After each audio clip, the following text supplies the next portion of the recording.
Hello, and this is Masamushia from Percolation Gaming, bringing you some new Mann vs Machine. But wait, you say, we've seen all the maps and how to play the classes on various difficulties, so what's the point of this? Well, you'd be right, up until a few days ago that is. Team Fortress 2 had a new patch go through for a new Mann vs Machine map called Big Rock, which came with 3 free campaigns and 1 Man Up mode campaign, which we'll also see fairly soon. They even introduced a new enemy. This new enemy is called the Mecha Engineer. So he's of course a giant pyro. But nah, he's an engineer. And he builds teleporters, sentry guns, but surprisingly no dispensers. Now, it's not too big a difficulty unless you let him run rampant. Like most engineers, being attacked by multiple people, he has no plans of sticking around and will attempt to run as fast as he can when there's little chance of surviving. So what do his teleporters and guns do exactly? His sentry gun and the rocket basically hit you for death, so you have to deal with those carefully. Even with full resistances, they still hurt a little too much, but it's pretty doable. Just be careful, again. The teleporters are easy to find, however, as they leave a big blue beam in the sky, very hard to miss. If you decide not to deal with the teleporters, then you're probably in for a world of hurt. They teleport at least 10 units at a time, and they skip quite a distance, as you would expect with a teleporter. As far as I know, giant robots cannot take the teleporter, but I could be wrong. In my experience, I haven't seen one yet, so who knows. So how will you know when these robots spawn? The same way you find out when spies spawn. As you see in the wave progression bar, there's a wrench and a teleporter up. If you see those, then it's time to go hunting. The engineers can be pretty annoying to find though. They have no problem taking up the title of hide-and-seek champion. They try to put their sentry guns and teleporters in all kinds of sneaky corners in the map, but Spy actually works pretty well here. The sappers work on their equipment just like it does in classic gameplay. Now, unless your team is super coordinated, which they're most likely not, unless you get lucky, your team will most likely not be in this mine shaft. You can get pushed back on this map incredibly easily due to the fact that engineers can't really dominate the map like they can on others, at least in my experience. So this gives Mr. Spy plenty of alone time sapping the new incoming waves. No scouts or pyros getting you killed constantly. Hurrah! So if you're going to build in this shaft as an engineer, you're going to want to do it somewhere in the top level, and even then that's pretty dangerous. You're going to be moving frequently or dying frequently. Building anywhere close will not be the wisest choice, as it will get easily overran by robots, which is never good. Every time an engineer nest dies, a kitten will cry. Do it for the kittens, guys. But please don't be like these guys and place dispensers in reasonable spots. Try to make sure that your front line has access to the dispensers without them having to run up and around a giant hill. Your team will be very appreciative.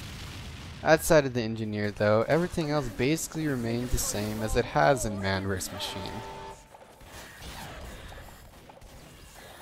This map is basically a combination of Coaltown and Decoy, so you'll find your bearings pretty fast after playing for just a few minutes. Also, like the other maps, HP and ammo kits are spread out virtually everywhere, so do be sure to make use of them. They even spawn really fast too. They're basically begging for it. Don't let them down. But enough of this nonsense. Without further ado, let's actually talk about what's going on right now. This is the normal difficulty for the Big Rock Mann vs Machine, so nothing too hard going on here. Pyro has plenty of damage even without a bunch of upgrades, so I just kind of focus on nothing but resistances to be even more tanky. For the most part, this works pretty well. Being able to run into a group of heavies with little to no consequences is pretty awesome to do. I kind of wish I had tried my extinguisher build here instead though. Go all kinds of lumberjack mode on these robots. On a side note, I'm not sure if it's just this map or if the wave icons got overall updated. They look all cartoony and stuff now, which look a lot better in my opinion than just some copy paste from the wiki icons that they had before. But anyway, the waves are getting all cleared with little to no issues thus far, so yes, you go group. I kind of wish they added a few more new robots though. The Mann vs Machine Wave 666 added quite a few new robots that really hurt but were really interesting. But in this mapping mode, all we see are the standard robots, nothing special at all, void the engineer of course. But even then, he doesn't really contribute that much. I love how this Pyro, he just doesn't even care about my presence. He's just concerned about that Sentry Gun with 1,000,000 HP. Tank all the damage from me. I don't mind a single bit. Unfortunately for us, even the Sentry Busters have found their way back into the fray. Those annoying little buggers. How many waves are even in this mode? For some reason, it doesn't give us details on the wave. I wonder if that's a bug? Or if it's just intentional, maybe for some added suspense. Who knows? I'm not sure if it's just me, but it seems like this isn't a lot of cash flow in this map. Maybe I'm just too used to endurance maps though, where they just kinda spit money out at you. I found myself not being able to afford too much fairly often, and our cash collection grade was pretty decent though. It's okay, because I can always afford ammo and air blast, and in the end, that's all that matters as a pyro. I mean, let's be honest. Especially on a projectile heavy map like this, there's soldiers like every other wave, and reflecting at least 3 rockets at a time is fairly simple. Though I clearly spoke too soon, seeing as how I just ran out of ammo and was forced to use my flare gun. Things did not work out too great for me there. Oh well. Time to buy some more resistance, I suppose. This whole dying thing is quite a drag and a downer on my one-man party. Spies are a little tricky to play against in this map. There are a lot of little nooks for you to fall off of, run into, or become trapped in. So do be careful of your surroundings, unless a knife in your back is your idea of a good time.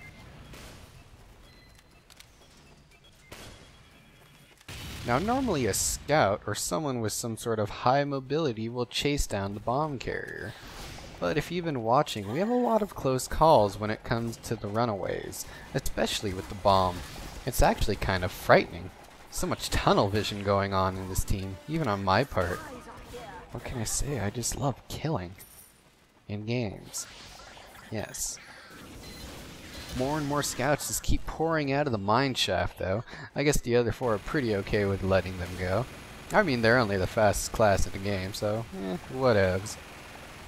Now even spies are running out here. I guess the mine shaft has to be like dead and empty. Now a problem I see constantly is, in regards to the engineer, is their nest placement. It seems you have to be very active moving your nest around, even in the lowest of difficulty settings. Being able to AFK on the same roof for 30 minutes just does not seem viable with this map. Set your sentry in the mine shaft? Well, you'll probably be overrun halfway through the wave.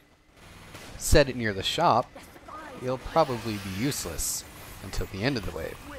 The happy medium seems to be outside the shaft and near the farm buildings in the middle of the map. But with 3 paths for the robots to travel upon, positioning is kinda tricky with that. Then you also have to take spies into account as well, so you can't have your back exposed too much. Where do you guys think is the best spot to camp? I would love to hear about it in the comments. After getting even more survivability, we're off to the races. Now what this engineer has going on top of the rocks, don't do that. It seems like a really neat and cool idea, but I guarantee you the rest will die in about a minute. Him and his nest will be no more. There's just way too many robots to try and take down. Wait for it. Wait for it. And there we go. About 20 seconds went by after the wave started and the engineer's nest is already gone, leaving him useless for a good portion of the round. Take these things into consideration. And oh my goodness, that has got to be the most annoying thing ever.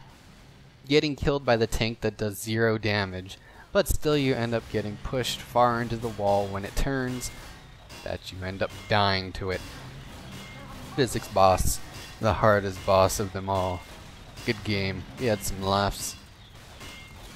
It's okay though, I guess. The tanks most definitely need some sort of handicap, seeing as how there's such a breeze unless there's like 4 of them out at a single time as well as robots. So I guess it's only fair after all.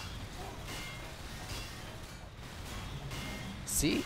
Before I'm even done talking about them, the problem is basically all cleared up for me. And man, do I love me some health regen. Staying alive is pretty what's up. That paired with a medic or a dispenser? Whew.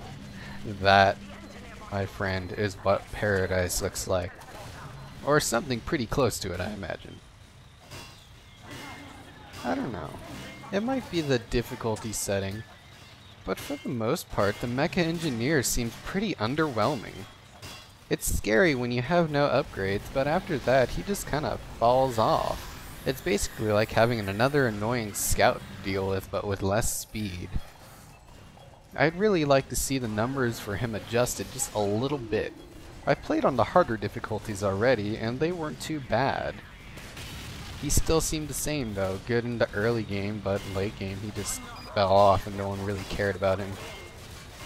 But the reason for my loss on the harder difficulties were just really derpy engineers that would lose their nest every single round within about 20 seconds. So instead we could see this. With the last of the tanks defeated, it's time to loop around and kill the bomb carrier. Oh man, giant demo man, you and me, we gonna fight. This is how my pyro becomes a man. Or that was merely a distraction. Crap. Oh well. Until next time, happy holidays and congrats on surviving the apocalypse. Achievement earned.